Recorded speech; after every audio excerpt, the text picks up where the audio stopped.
Déborah, nous voulons savoir comment avez-vous commencé la musique? Euh, je ne sais pas. Je ne sais pas. Je ne sais pas comment j'ai commencé ma carrière musicale, mais j'ai grandi dans une famille chrétienne. Je ne me rappelle pas quand est-ce que j'ai commencé la musique, mais pour moi, la musique a été toute une vie pour moi. Alors, je me souviens encore au Bel Air, avant que mon père puisse nous quitter. Euh, je partais à l'église et notre église était juste en face de la maison. Alors, je coupais les pagnes de ma mère pour faire des foulards. Et tellement que j'avais l'amour qui bouillonnait en moi pour la musique, pour le chant, pour le service des dieux. Et je me suis lancée. J'ai commencé dans la chorale de Jésus les Rocs, qui était notre église à Lubumbashi. C'est par là que la musique a été, on appelle ça comment, a passion for me. It was a passion for me. Je me suis lancée dans la musique. Et quand je suis venue en Afrique du Sud, it was for me a lean back. Donc à chaque fois que je me trouvais dans la présence des dieux, the only thing I wanted to do was to sing. Alors c'est quand je me suis lancée dans la chorale avec le pasteur Pascal, précisément de Foi et Victoire. C'est lui qui m'a dit: Déborah, mais tu chantes bien, pourquoi tu ne me rejoins pas dans la chorale? J'avais encore, je crois, 12 ans. J'avais très peur. Et c'est par là, le premier dimanche que j'ai chanté, on m'a donné beaucoup d'argent. C'était quoi la chanson? C'était quoi la Je ne me chanson? souviens pas. Je crois que c'est une chanson en Swahili plutôt. Nilipotembeya, dunia lipote. Je ne sais pas si tu connais. Et j'avais chanté, on m'a donné de l'argent. J'ai dit ouais. Là, tu t'es dit non, que je continue et Simbi, non. Ça, c'est ma vie, je continue. Tu continues. Et jusqu'à ce que j'ai vraiment vu que c'était l'appel de Dieu. Ce n'était pas seulement pour chanter, pour fun. Okay. Alors voilà. Et là, tu connaissais déjà Dieu, tu avais déjà reçu Dieu comme ton sauveur? Non, quand j'ai commencé la musique, je connaissais pas, je n'avais pas une relation. Tu vois, il y a la différence entre avoir une relation avec Dieu et connaître Dieu. Même les païens connaissent Dieu. Mais il y a une différence entre connaître Dieu et avoir une relation avec Dieu. Je n'avais pas une relation avec Dieu. J'ai donné ma vie à Dieu quand j'avais 16 ans. Et comment ça s'est passé? C'était comment c'était arrivé que tu... On prêchait, on nous donnait une prédication par l'apôtre Mike Lombois. D'ailleurs, je le salue en passant. Mon papa, c'est lui qui m'a baptisé. Il prêchait sur giving your life to Christ. In a very young age, you must give your life to Christ. Parce que le diable cherche les âmes qui sont encore fraîches.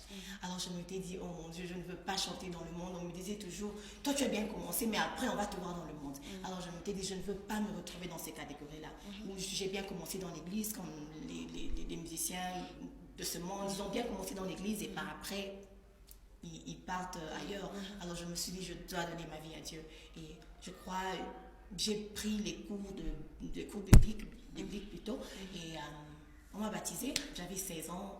Je ne regrette jamais. Vraiment. Ok. Et si on peut savoir, quels sont les mauvais souvenirs que vous avez dans la musique? Ouf. Le rejet. Le rejet. Le rejet, parce que plusieurs fois, quand tu es jeune, tu te lances dans la musique, tu trouves les aînés. Et quand tu commences la musique, les gens croient que tu peux faire ça pour l'argent. Donc, tout le monde a leur avis sur toi. Alors, il y a des fois, tu peux aller quelque part, on te qualifie à cause de ton âge. Donc, on qualifie ton onction à cause de ton âge. À Azamwana, tu vois. Mais beaucoup de gens ont été rois dans la Bible. When they were still very young. Alors, j'aimerais encourager quelqu'un qui me suit. Don't let anyone underestimate you because of your age. Ok.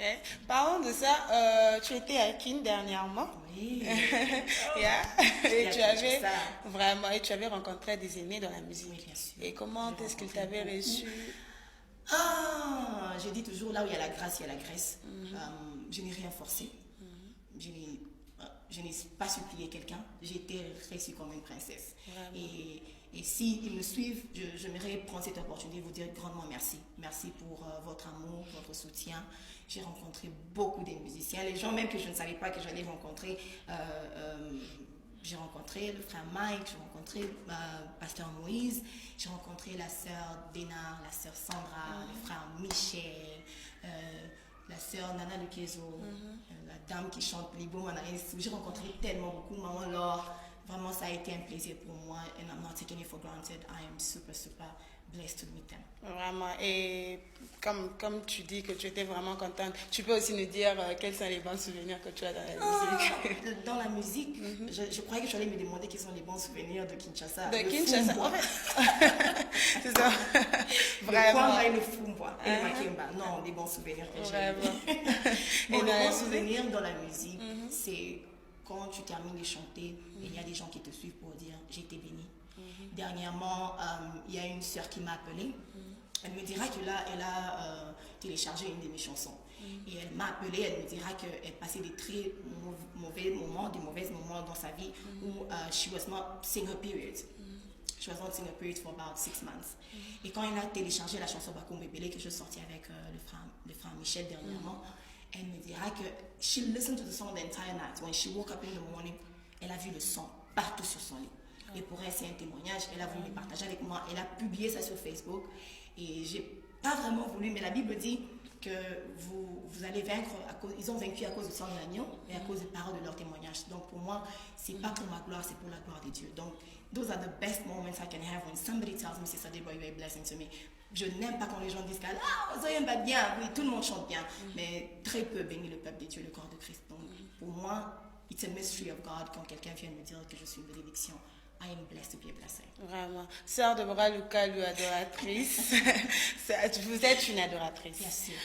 Pourquoi seulement vous avez pris le titre d'adoratrice? Je peux aussi dire que je suis une loueuse. Je loue le Seigneur. Pourquoi seulement adoratrice? I love this question. I love it. La Bible dit que le Seigneur cherche. Mais moi, je me disais, mais pourquoi le Seigneur cherche? Lui, il a créé le ciel et la terre. Pourquoi il va chercher? Il cherche les vrais adorateurs. Il cherche les adorateurs. Dieu ne cherche pas les pasteurs. I'm sorry pour les pasteurs qui me suivent. Dieu ne cherche pas les pasteurs. Dieu ne cherche pas les gens qui vont balayer dans l'église. Dieu ne cherche pas les protocoles. Dieu cherche les adorateurs. Donc, si tu es pasteur, si tu es protocole, tu laves l'église, tu laves les toilettes, tu es adorateur, tu es adoratrice. Donc, on ne confond pas les choses. Let us not twist things. Le Seigneur cherche les vrais adorateurs, ceux qui vont l'adorer en esprit et en vérité. Donc, for me, I am Sister Deborah. Other people call me Debbie. Comme il y a Debbie là-bas derrière moi qui sourit. Il y a Debbie. Les autres m'appellent Deborah. Mais, n'oubliez pas, nous sommes des adorateurs. Vraiment. So, behind my name, there is a big name called worshiper. Ok. Et toi, tu préfères adorer dans la chanson? Je préfère... Non, je veux te dire quelque chose. La musique is a calling from God. Mais l'adoration, it's your choice.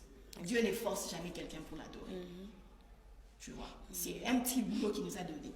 Donc la Bible dit qu'il s'est nourri de l'adoration. So a lot of time when we don't live according to worship, we are starving our God. La Bible dit il mange l'adoration. Donc si tu n'adores pas, you are starving your God. You're not giving your God food. Je comprends. Alors l'adoration, c'est pas la musique. L'adoration, c'est toute une vie. La vie que tu mènes, les choix que tu fais. Qu'est-ce que tu fais pour glorifier le nom de Dieu? Toutes les paroles qui sortent de ta bouche, est-ce que ça glorifie Dieu? Ou bien quand tu es dans le monde, tu es comme les gens de ce monde, mais quand tu es dans l'église, tu es saint. Non, l'adoration, c'est toute une vie, pas seulement la musique. Mais pour moi, la musique is just an add-up. Je l'adore à travers ma musique, à travers tout ce que je fais.